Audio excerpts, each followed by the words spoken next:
سورۃ البقرہ آیت نمبر 102. اور اس چیز کے پیچھے لگ گئے جسے شیاطین حضرت سلیمان علیہ السلام کی حکومت میں پڑھتے تھے. سلیمان علیہ السلام نے تو کفر نہ کیا تھا بلکہ یہ کفر شیطانوں کا تھا. وہ لوگوں کو جادو سکھایا کرتے تھے. اور بابل میں ہاروت اور ماروت 2 فرشتوں پر جو اتارا گیا وہ دونوں بھی کسی شخص کو اس وقت تک نہیں سکھاتے تھے جب تک یہ نہ کہہ دیں کہ ہم تو ایک آزمائش ہیں، تم کفر نہ کرو. پھر لوگ ان سے وہ سیکھتے جس سے خاوند اور بیوی میں جدائی ڈال دیں، اور دراصل وہ بغیر اللہ کی مرضی کے کسی کو کوئی نقصان نہیں پہنچا سکتے. یہ لوگ وہ سیکھتے ہیں جو انہیں نقصان پہنچائے اور نفع نہ پہنچا سکے، اور البتہ تحقیق وہ جانتے ہیں کہ اس کے لینے والے کا آخرت میں کوئی حصہ نہیں، اور وہ بدترین چیز ہے جس کے بدلے وہ اپنے آپ کو فروخت کر رہے ہیں. کاش یہ جانتے ہوتے. یہاں پر ذکر ہوا یعلمون الناس السحر. عربی میں جادو کو سحر کہتے ہیں. لغت میں یعنی ڈکشنری میں ہر ایسے اثر کو سحر کہا جاتا ہے جس کا سبب ظاہر نہ ہو، جس کی وجہ معلوم نہ ہو. سحر کیا ہے؟ اثر، لیکن اس کی وجہ پتہ نہ چلے. جادو میں بھی دراصل کیا ہوتا ہے کہ کچھ سمپٹمز انسان اپنے اندر ایسی دیکھتا ہے جو ان یوزول ہوتی اور ان کی وجہ نہیں پتہ چلتی. مثلا بعض لوگوں کو آپ نے یہ کہتے سنا ہوگا کہ میرے سر میں درد ہوتا ہے اور میں نے بہت ٹیسٹ کرائے ہیں اور ڈاکٹرز کو کوئی وجہ معلوم نہیں ہو رہی. کوئی فزیکل ریزن اس کا تلاش نہیں کیا جا سکتا، لیکن انسان اپنے اندر کچھ اثرات محسوس کرتا ہے، کچھ بے چینی، کچھ تکلیف، کوئی درد. یہ اثرات کیا ہوتے ہیں؟ بسا اوقات کچھ کلمات، کچھ الفاظ کے اثرات ہوتے ہیں. مثلا آپ دیکھیں کہ اگر کوئی شخص آپ کی تعریف کرے تو آپ پر اس کا کوئی اثر ہوتا ہے. تو تعریف کیا ہے؟ دراصل چند الفاظ ہی تو ہیں. اسی طرح اگر کوئی آپ پر تنقید کرے کوئی اثر ہوتا ہے؟ کوئی آپ کو ڈانٹے اثر ہوتا ہے؟ ہوتا نا. کوئی آپ کو گالی دے اثر ہوتا ہے؟ تو گالی کیا ہے؟ ایک لفظ ہی تو ہے.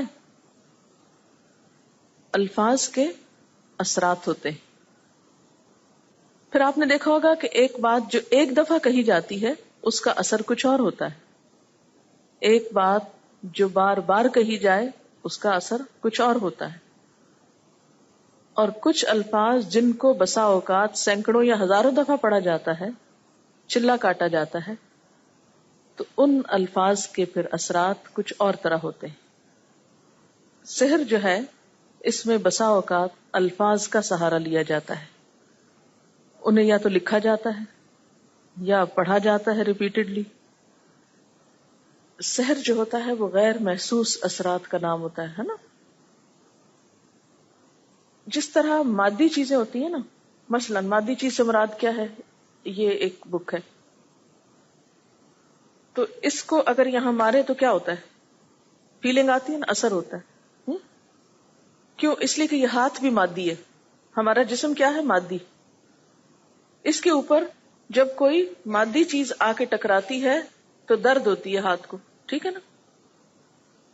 اسی طرح ہمارے جسم کے اندر روح ہے، تو جو روح ہے اس پر غیر مادی یا مانوی چیزیں اثر کرتی ہیں.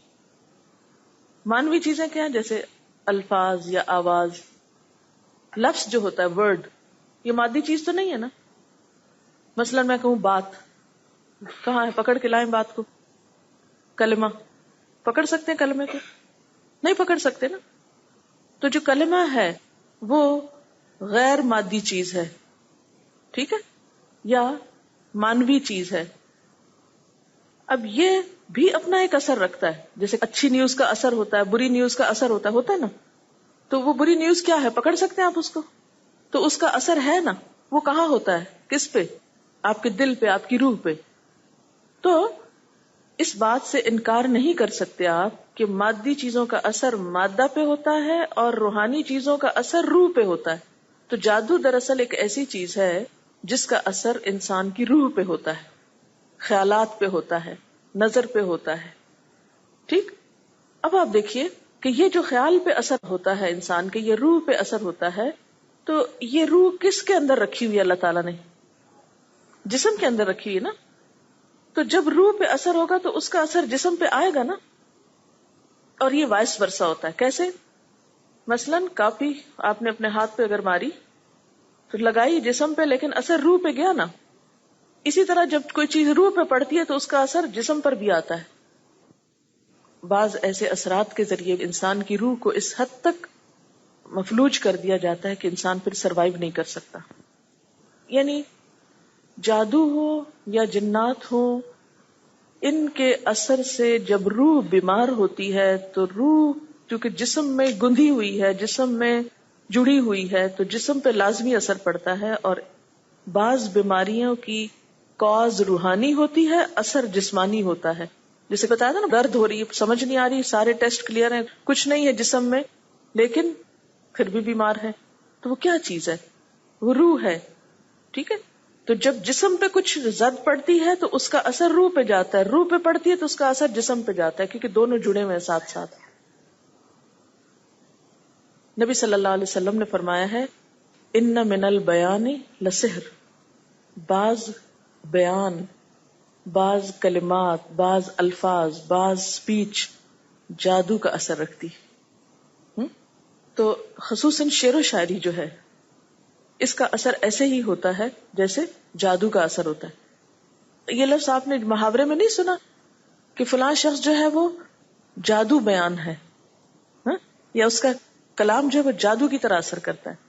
تو قرآن پاک سن کر جو دشمن تھے وہ نبی صلی اللہ علیہ وسلم کو کیوں کہتے تھے جادوگر؟ اثر ہوتا تھا نا دلوں پر. اسی طرح جادو میں بسا اوقات جنات اور شیاطین سے مدد لی جاتی، ان کے ذریعے اثرات ڈالے جاتے ہیں.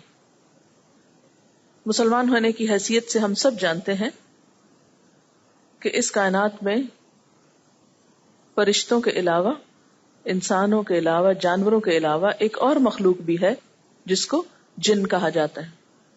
جن کو جن اس لیے کہا جاتا ہے کہ وہ نظر نہیں آتا.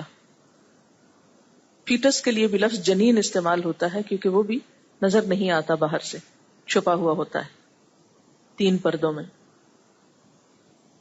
اسی طرح بسا اوقات قوت خیال کے ساتھ بھی اثر ڈالا جاتا ہے.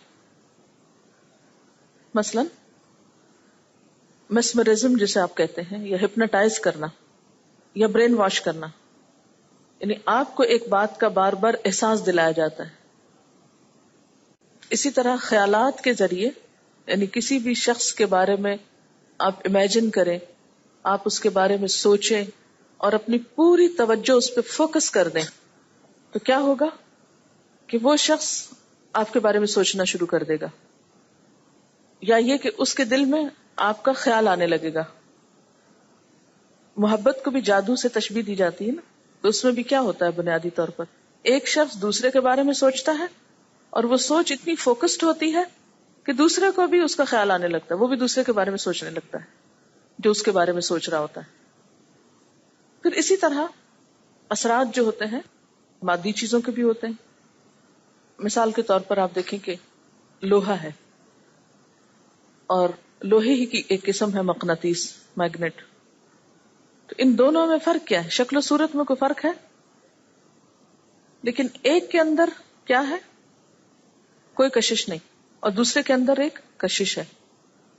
تو اس کشش کو آپ کس طرح ڈیفائن کریں گے؟ اس کو کہاں سے نکالیں گے اس کے اندر سے؟ اور کس کو کھینچ رہی ہے وہ کشش؟ صرف لوہے کو ہی کھینچ رہی ہے. یعنی مقناطیس کو اگر آپ پتھر پر رکھیں کوئی اثر نہیں، لیکن اگر آپ لوہے پر رکھیں تو اثر ہوتا ہے. اسی لیے آپ نے دیکھا ہوگا کہ بعض ایسے غیر محسوس اثرات جو ہیں کچھ لوگوں پر تو ہوتے ہیں اور کچھ کو کوئی اثر نہیں ہوتا. جیسے میگنیٹ لوہے پر تو اثر انداز ہوتا ہے لیکن پتھر پر نہیں ہوتا. کچھ لوگ جو بہت اسٹرانگ ول پاور رکھتے ہیں ان پر دوسروں کے خیالات، دوسروں کے جذبات، دوسروں کی نگاہیں اور دوسروں کے ایسے الفاظ یا کلام اثر نہیں کرتا. کچھ لوگوں کے اوپر فوری طور پہ کر جاتا ہے. تو گویا سحر کیا ہوا؟ ہر وہ چیز سحر ہے جس میں شیاطین کو خوش کر کے ان کی مدد حاصل کی گئی ہو، یا غیر محسوس قسم کے اثرات دوسرے پہ ڈالے گئے ہوں، خواہ وہ جنات کے ذریعے، خواہ وہ خیال کے ذریعے، خواہ وہ کلمات کے ذریعے، یا کسی اور طریقے سے.